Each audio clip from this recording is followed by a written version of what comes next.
Hi, everybody. This week you're going to write a letter to someone of your choosing. So you're watching the instructional video found here.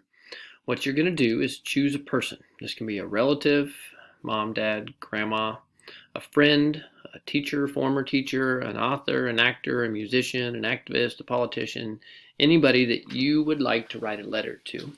And you're going to watch these two videos down here at the bottom to show you the 5 parts of a letter. Then you're going to write your rough draft, turn it in either today or tomorrow using this Seesaw link. And then I will make some notes and you'll revise and edit your letter. And then on Wednesday, you'll turn in your final draft.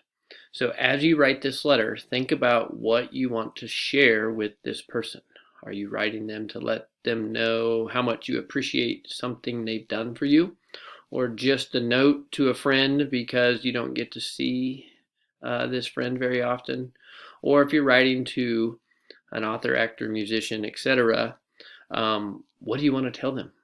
Do you really like one of their books and you think they're a great writer and you just want to tell them that? If they are, I didn't even put, you could write to a sports figure. So if you want to write to a sports figure, that's fine too. But what do you want to tell them? Are you telling them that you think they're the greatest baseball player ever and you just enjoy watching them play?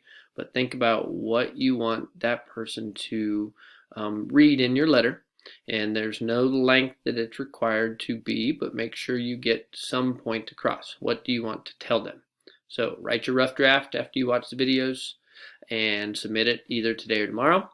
And then on Wednesday, you'll do a quick final draft based on my notes, and then you can submit it to me, and then that will be it for letter writing for the week.